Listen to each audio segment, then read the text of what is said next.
Welcome to another edition of The Coaches Show here on SportsNetUSA.net. I'm Richie Modoza, joined today by Avery Jordan, Ryan Osborne, Mart Pavlovich, and Corey Nalen.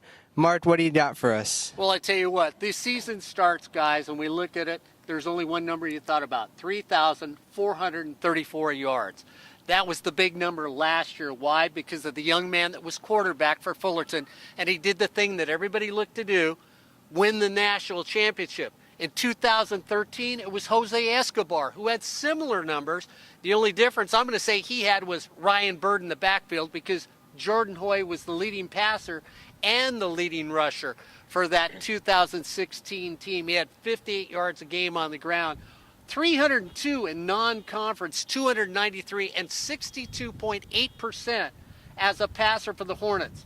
The season ends, he goes to Old Dominion, and you're left with nobody at the quarterback position. You look at 2017, Ryan, the big question was, how do you replace Jordan Hoy and get another state and national championship? Well, Avery and I were out here for spring practice for Fullerton College. They were only looking at one guy during the spring, and that was Kane Wilson. It comes out from Utah and is now here at Fullerton. Another guy that they're now looking at is Ladarius Skelton. Comes from Arkansas, wins 2 high school championships out of Pine Bluff, and is now at Fullerton College. They go into that Santa Ana matchup not really sure which quarterback they want to use. Do they want to go with Skelton? Do they want to go with Wilson? They come out against Santa Ana with both guys basically as the starters. One guy goes for 2 series, the next guy does the same. Yeah, but really when you think about it, the star of the Santa Ana game, and some people might have thought this is going to be the future, was Ladarius Skelton. He was the number one guy. You look at his numbers in that game, even though Kane Wilson did well, and it was a runaway against Santa Ana, it really was him. Of course, you had Marcus Grossman back, that's the sure big hands as a receiver. And the other guy that stepped up that you're going to hear about in all 5 games we talk about today is Robert Johnson. I mean, he emerged in that game against Santa Ana. No running attack. That's the thing that really hurt. And that's where Skelton looked good. Not only could he throw the football, but he could run the football. Kane Wilson is a passer. He did well. But when you look at that Santa Ana game, I really thought it was going to be the Ladarius Skelton show, and thought that maybe Coach Campbell might just say, okay, let's roll back the two-headed monster. But the two-headed monster took apart Santa Ana. Is that to say Santa Ana isn't that good? I just think that the Hornets went out and got what they needed again. They had to replace that number 1 quarterback. And what do you do when you have to get a number 1, a hole? You take a half of this, a half of that, you put it together, and that's where you get your hole. And that's what they did for the first game against Santa Ana. A quarterback that could run, a quarterback that could pass, and receivers that go out and get the football. And you talk about the receiving core.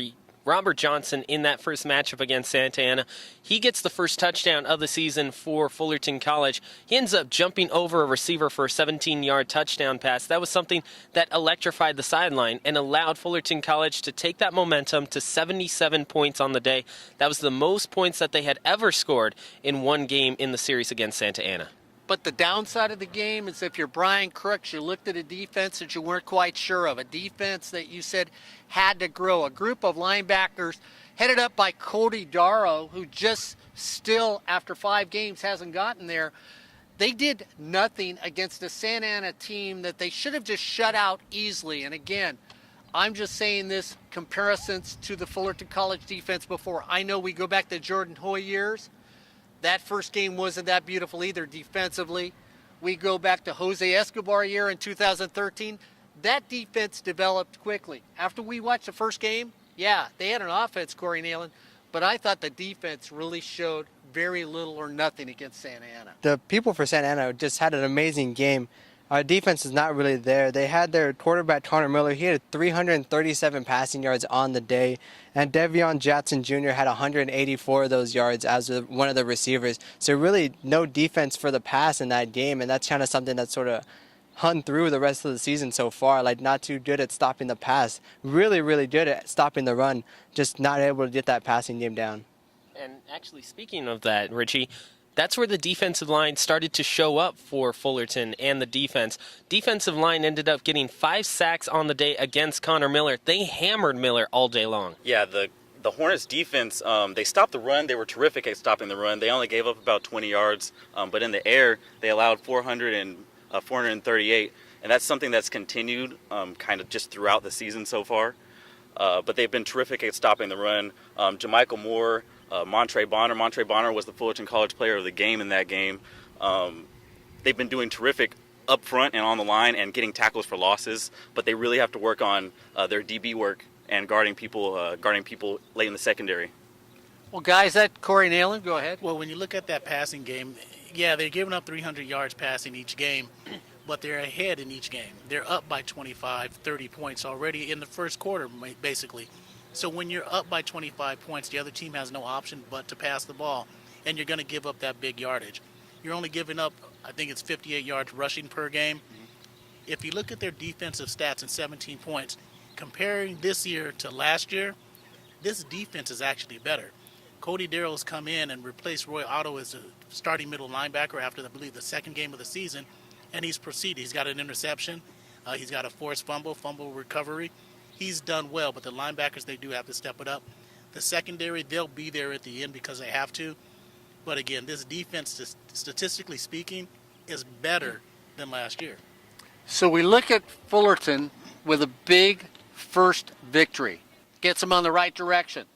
Well at quarterback. Okay at running back. Receivers, marvelous. Defense, maybe a little shaky. And then, guys, we roll into the second game. And, Rich, as we roll in the second game, you didn't want to see us 1-1. We really needed to start off 2-0. Yeah, but one thing, yeah, you're absolutely right, Mark. Definitely don't want to go down 1-1. So second game versus Cerritos, Fullerton comes in. Now they're number 1 in the state. I know, Tori, you'd like to mention rankings don't really matter, but by this point they are ranked number 1 in the state. And the final score of that game, 45-9. The defense really stepping up, and just that's what I had to say. So not trying to jump too far ahead, but in that Mount Sac game, we changed out the DBs a little bit, and they had a much better game than those starters that we had before. And same thing in the Moore Park game. But yeah, moving on to the Cerritos game, Fullerton comes out with the final 45-9. The offense still high-powered, and the defense stepping up even more. Well, I tell you what, if you look at that second game, we talked about Ladarius Skelton being the big star of the first game at quarterback. The second game belonged to Kane Wilson, 275 yards in the air. All of a sudden, he establishes himself as a throwing quarterback. And then I thought, all right, here comes the quarterback controversy. Now, my partner to my left, Corey Nalen, feels very comfortable with the two-headed monster because he thinks both of them bring a different quality to the game. And, Corey, you don't think that the offense stutters if you've got Ladarius Skelton out there or Kane Wilson. Wilson has a big game throwing, but Ladarius comes out there and plays his part against Cerritos. Yep. So, guys, go back to that, Avery, as we go back to that Cerritos game, and what else happens at that game day. So we end up 2-0. Well, I mean, look at the defense again. This was a big game for the D. 165 yards were given up to Cerritos. Only about 38 of that was rushing yards. Jamichael Moore had a sack and a half that game.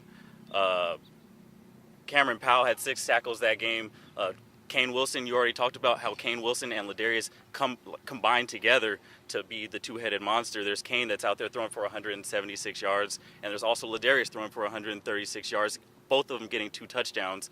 And then Ladarius went out there and put up another 51 rushing and a rushing touchdown. So the two-headed monster, I agree with Corey, is solid. Yeah, and it's something we talked to the coaches about early on the coaches show. Going into that second week, we asked him, I asked Coach Burns if he was going to stick with the two-headed monster at quarterback or kind of dissolve one of them out and stick with one. But he said he was totally fine doing 2 quarterbacks, and it's really worked out. Yeah, and you look at Ladarius Skelton in that matchup. That's where he kind of took over rushing-wise for Fullerton College. He turned into the leading rusher for the Hornets with that 151. He also got a touchdown on the ground, touchdown in the air. And Ladarius Skelton has turned into a change of pace guy. Because you look at Kane Wilson, Wilson is slightly more inclined to the pass. He can escape the pocket. He can run for yards when he has to. But that's not something that he defaults to automatically. When you look at Skelton, he's the type of guy that defenses have to watch both in the air and on the ground. And he switches things up for the Hornets. Well, and the other thing you see, too, from the Hornets in that game against Cerritos, of course, again, Robert Johnson shows himself as a wide receiver. Hoffman shows himself as a wide receiver. Marcus Grossman as a wide receiver.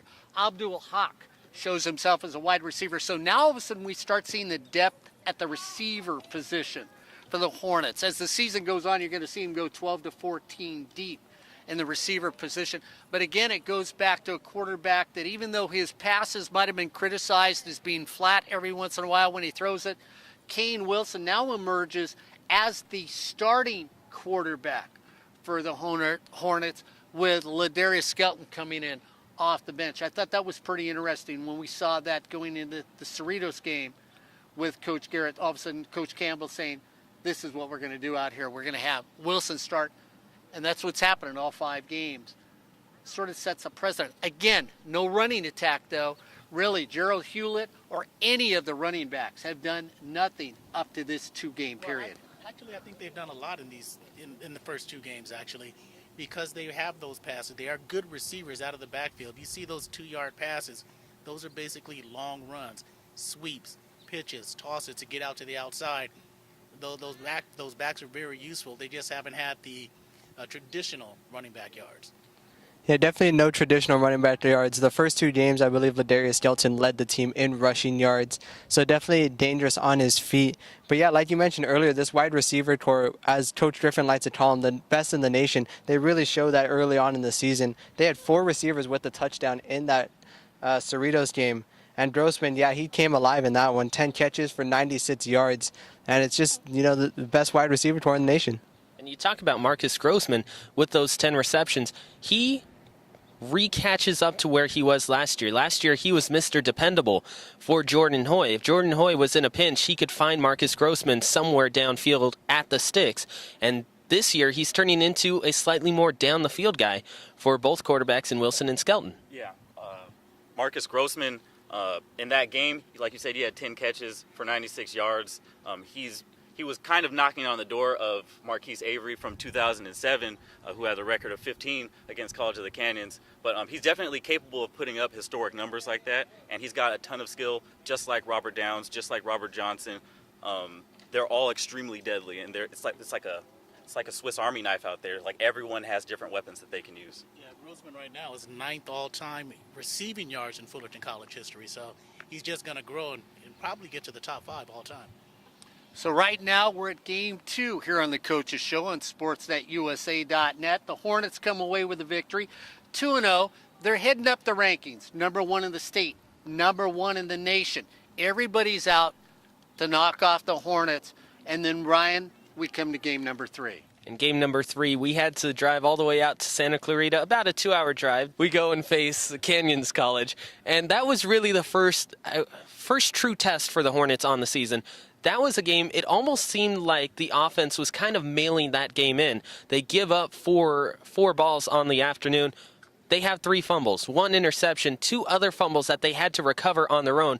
It wasn't necessarily sloppy, but it was definitely choppy. It's just something that we start to notice a trend going forward in these games. Like you mentioned, 3 fumbles against College of Canyons. They also had 3 fumbles against Cerritos, which when you look at them by themselves doesn't mean much. But when they start happening in consecutive games, it starts to feel like a problem. Well, and here's where all of a sudden Mr. Nayland's friend, the one who makes sure that he'll never go hungry, Justin Manyweather not only becomes a special team individual, but he becomes a wide receiver. He's the first one to get on the board for the Hornets against College of the Canyon. Of course, I didn't mention, yes, he does have that kickoff return, which is written improperly if you go back to check out the past games. They've got him taking that, Grossman having the one take the kickoff return in the Santa Ana game. That was Corey Nayland's favorite special team player, Justin Manyweather, doing that. But all of a sudden, again, they show you that people that aren't normally playing are out there on the field against College of Canyons. I thought that was a game that if we were going to see a hiccup on this team, it was going to be a hiccup against College of the Canyons. I really did think they were the team that was going to slow us down to start the season. No. Will Mark, College of the Canyons has already beat Long Beach, and they already beat Grossmont going into the season, and they Sade kind of like smooth operated their way into the 11th spot in the CCC SIA poll right now. They're no team to really sleep on, but I didn't really see them causing a hiccup for Fullerton like they did. But the thing is, though, Ryan, again, and Richie brought it up in the first couple games, Andrew Brito looked pretty good for College of the Canyons. He looked like an all-conference player And now we've seen a couple games here. Quarterbacks have looked better than we thought they should look against a very porous secondary, or maybe a secondary that, I'm going to quote Corey Nealon, looked confused and lost playing defense. In that College of the Canyon games, yeah, they were confused and lost because they were so aggressive wanting to make plays that they got out of their assignment, so they didn't stay in their roles. So when that happens, you get beat deep, you get beat on out patterns, and you just don't play your game that you normally should play.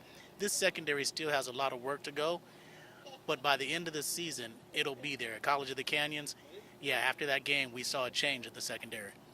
I believe it was actually Coach Campbell who told us that that Andrew Brito was looking like a young Jordan Hoy, actually, that he thought there was going to be a big problem there for the defense going into that game. And so actually it turned out really well for us. I know all of us were kind of worried about that game going into it. But yeah, Andrew Brito, the coaches thought he looked like a young Jordan Hoy, and we're pretty afraid of him.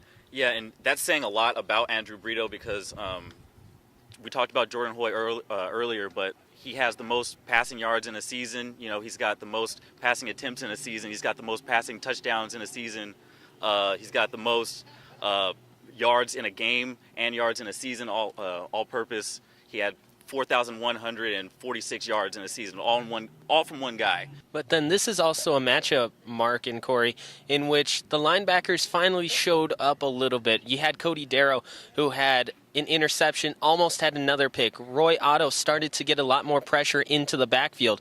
And the linebackers slowly, after that matchup, started heating up on their own. Well, and I'm going to go back to Andrew Brito. 334 yards, 4 touchdowns against the secondary. But Again, they're playing from behind. I mean, when you're playing from behind, you're not going to run the ball.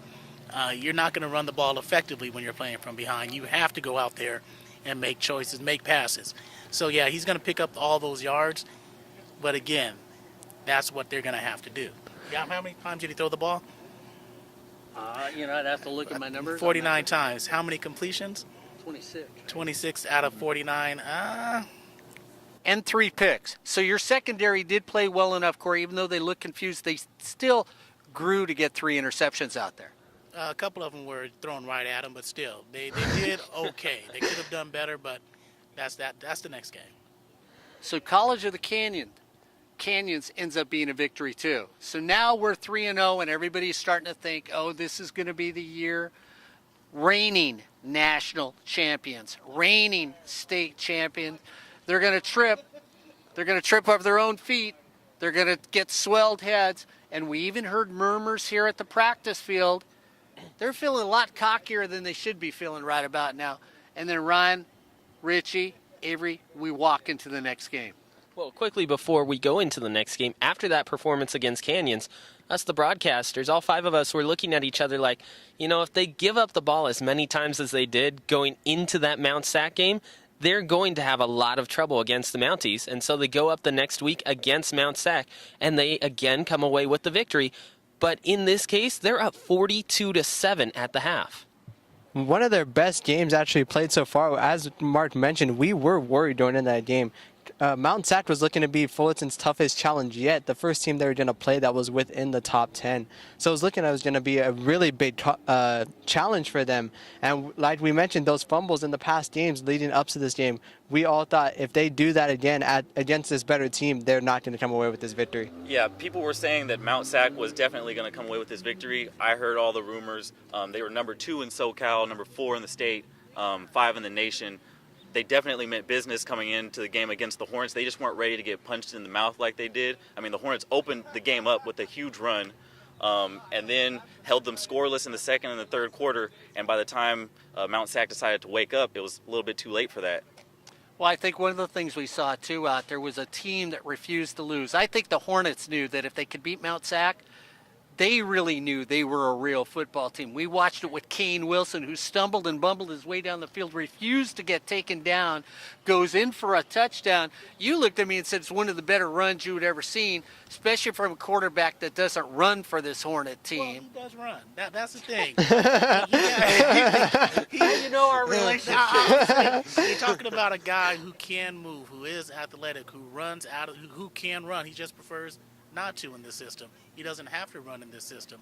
When he gets out of the pocket, yeah, he's dangerous. He's 6'4", 230 pounds. You're not going to bring him down easy. Plus, he's got some speed.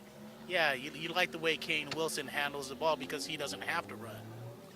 And the Mounties were extremely confident coming into this game. We were down on the field trying to just talk to the coaches. They didn't want to talk to anybody. They wanted to keep their game plan to themselves. They wanted to keep even the roster information. They didn't want to talk to anyone. They showed up, got punched in the mouth, and I don't think they really understood what was happening. You've seen Home Alone, Mark. They were looking like Macaulay Culkin when he was like, ah! They didn't understand what was going on. The Hornets poured on another 21 points throughout the second and the third quarter, and it was just too hard for the Mounties to mount it. And Go ahead, Rich. just another thing that becomes evident as by this time, the fourth game in a row, Fullerton scored the first touchdown. They come out of the gates firing. They have scored the first. By this point in the season, they have scored the first touchdown in every single game so far, making it hard for those teams to come back and already starting off behind, like Corey mentioned, forcing them to throw the ball. Like most teams don't get to use their entire offense against Fullerton because they start off the game down 7 points already. But when you were Mount Sac, even though you were down, we've been around too many Mount Sac games where we've seen Mount Sac come back. And Richie, you were up at halftime.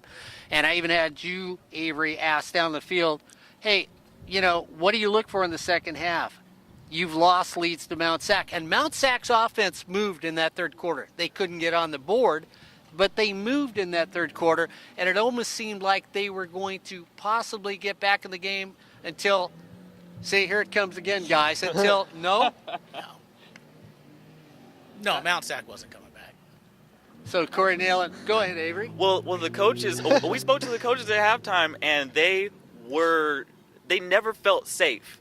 In all of their responses, there was a sense of, we are not safe right now. Let's just keep playing our game, and then when the game's over, then we'll feel okay. When you walk out of the Mount Sac game, though, too, did any of you, and I'm going to ask the entire group, did you feel like maybe Mount Sac was just overrated, or did you say to yourself, because you guys had been on the sidelines, wow, this Hornet team is as special as the Hornets, especially for you and I, is as special as the Hornet teams we've seen in the past. Ryan, you've been around long enough, you've seen a few Hornet teams.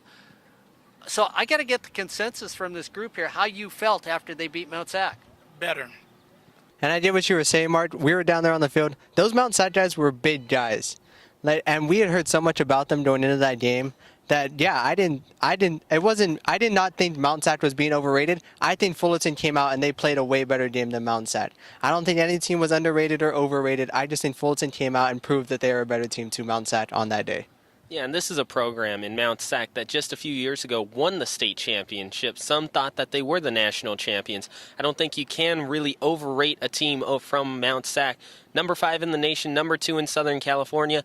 Up to that point in the season, they were proving that they were that team. They just ran into a better team in Fullerton College, and Fullerton College came out 42-7 in the first half.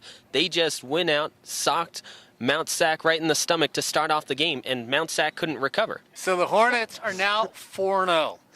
But wait, Mark, you missed the most important thing. We were down there on the field talking to the coaches before the game, and we were aware of some big changes that were going on in that game. And also, like I mentioned earlier, we had the D-backs being shuffled around a little bit after some sloppy play against College of the Canyon. So that was David Farmer and Jacob Jones gets the start against Mount Sac, and they performed admirably. They got the start last week against Moorpark, but against Mount Sac, this is your first start of your college career, and you're playing one of the best teams in the nation. Yeah.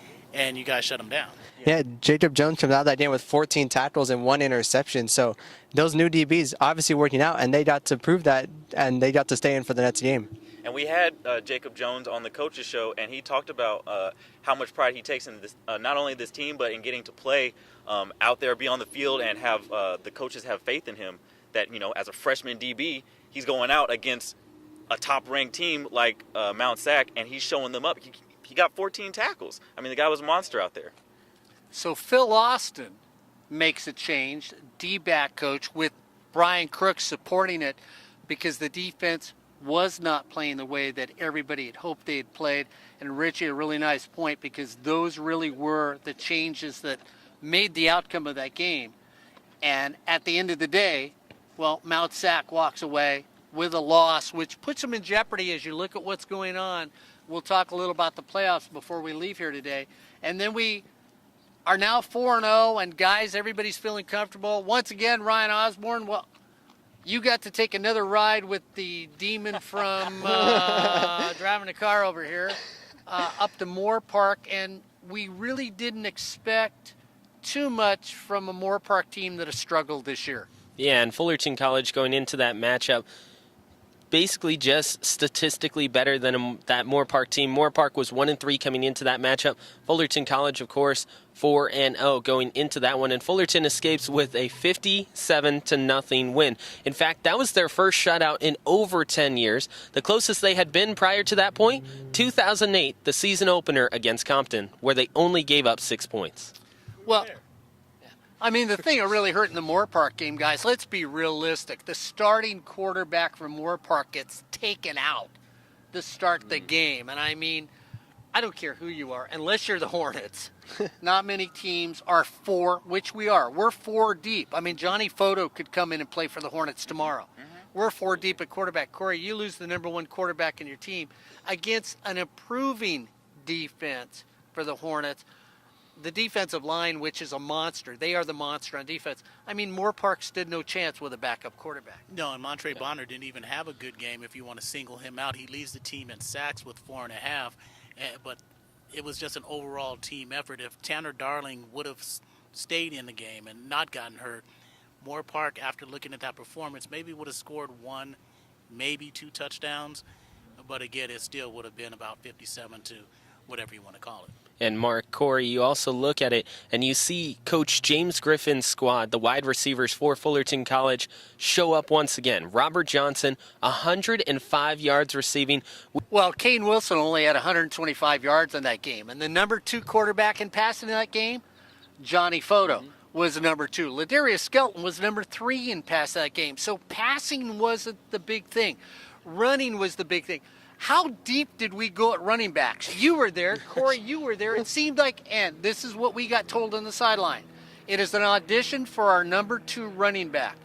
We got told by the coaches, they're going to get to run the ball, but if they put it on the ground, your audition is over. I tell you, there were guys coming out of the woodwork. I was surprised they didn't come up to us and say, hey, Corey, you want to carry it? Ryan, you're going to be down the field. Why don't you carry it the next time? Corey, I mean, it really was, except for Gerald Hewlett, it was who's who of running the football for the Hornets. Yep. And Mark, this is one of the more elusive games for Gerald Hewlett. This is a matchup in which Hewlett in the first and second quarter really kind of, I mean, he was already established as the number 1, but he showed why he is established as the number 1. He had multiple plays for over 15 yards in the first and second quarters, giving Fullerton multiple areas in which they had great field position after his runs. But it was Infant Eckford who had 81 yards in that game. He was the leading rusher. I tell you what, guys, you do the coaches show. When he came on the field and he was the leading rusher, there was part of me that said, who is this guy and where did he come from? Because I had no idea who this player was when he came on the field. And I'm sure people have said, Mark, are you sure he's saying his name right? Because you can't get Avery's name right. So I was like, how many different running backs? But all of a sudden they found 2s and 3s that maybe could be that Ryan Bird that was there out there. And that's taken us back to that 2013 team where we had a running back like that. I think you do have a running back like that. Gerald Hewlett is that running back. When he did get, we already said this year, if you give Gerald Hewlett 20 carries a game, he'll get you 100 yards a game. He had the 20 carries one time this season. He gained 99 yards. Yeah. So, yeah, you give him his carries, but it's not that type of Ryan Bird situation. It's not that type of offensive line and offensive system that they will give those running backs, Ryan Bird and Lavorie Johnson, 40 touches a game. So, guys, we end up going up to Moore Park and we come back home after Mr. Manyweather runs back a punt. And Ryan and I just want to say to you, you know what? Next time, just throw the hand up, call for a fair catch, will you? Next time I call it, Justin, they'll get you dinner. No, I'm just kidding. And they come home 5-0, Richie, and an impressive 5-0 start. Yeah, impressive 5-0. Like you guys both mentioned, the shutout, first one in 10 years. And that's just the thing. On the sideline, we saw one time Moorpark had a chance at a field goal. The kicker missed it, and the whole sideline went ecstatic. Like it was important by that point in the game. It was important for that team for them to miss that field goal and for them to get the shutout. It was probably a goal they were striving for later on in that game. They came out, they got the lead, they knew they probably weren't going to lose it. So then there was like, what's their next goal that we can focus on? And keeping them down at 0 points is probably it. And they did a really good job of it, and were able to hold it down. So, we look at it, Richie. You and Avery have been on the sidelines along with Ryan. You guys are out here every week for the Coaches Show here on SportsNetUSA.net. So you talk about that shutout with a great deal of enthusiasm. So I'm going to throw it right back at you. Is this what this defense needed at basically the halfway point of the season? Because, hey, guys, down the road, yeah, you got Palomar. Shouldn't be. We'll see. You got Grossmont. Who knows? Palomar's got a good quarterback. So Corey says Palomar, watch out for.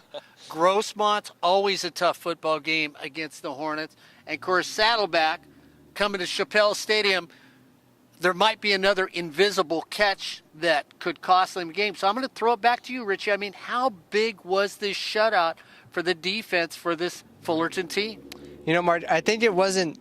It definitely wasn't. They didn't need the shutout. They probably didn't go into that game thinking we're going to get a shutout tonight. But by the later parts of that game, they wanted that shutout. It was important for that defense to get them hyped up. It was like in baseball when your outfielder makes a diving catch. That gets your team pumped up. They come back and you score some runs. So it's a big motivator for the team. Not only just the defense, but the offense also. Now they want to outperform. All these guys out here, we've been out with them. They're great guys, super competitive. So you do see one guy make a great play, you want to go out and you want to make a better play.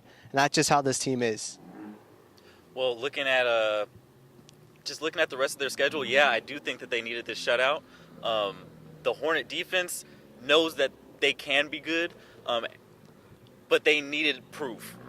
This team really isn't one of the best examples to use that against, but going into games against, Saddleback and Grossmont, these are all going to be tough opponents. So you want to have some kind of swagger at least going into these games, some kind of momentum that that, hey, we can shut you guys out. We can keep you guys out of the end zone. To your point, this bye week is coming at the perfect time for Fullerton College. Why? Because, Mark, Corey, you guys saw it. Cole McCarty out for that game against Moorpark. Marcus Grossman out for that game against Moorpark. The bye week couldn't have come at a better time. Guys can get healed up, they can rest a little bit more, and then they can have a game against Grossmont. You do want to face everyone at full strength, full power, but this is a Hornets team that can basically stand missing people going into the game and just make up for it in other areas. With Kane, Kane could go out. You still got Ladarius and you got Johnny. Marcus can go out. You still got Robert, both the Roberts, Malik Abdul-Haq. They go about 20 receivers deep. You saw how many running backs they had in the last game. This is just a team that has a bunch of weapons like Inspector Gadget. You can just say, go Gadget anybody, and they can go out there. So that brings us to 5-0. So I know you hate to put the onus on anybody, but I mean, Grossmont, Palomar, Saddleback, Orange Coast, and maybe the sleeper team that didn't play too well last week, but could be the team that could upset them at the end of the year, Golden West College. That game will be a video here on SportsNetUSA.net. So I guess that's it for the Coaches Show here on SportsNetUSA.net. Ryan Osborne, Richie Modoza, Avery Jordan, Mart Pavlovich, and Tori Nalen. Thanks for watching.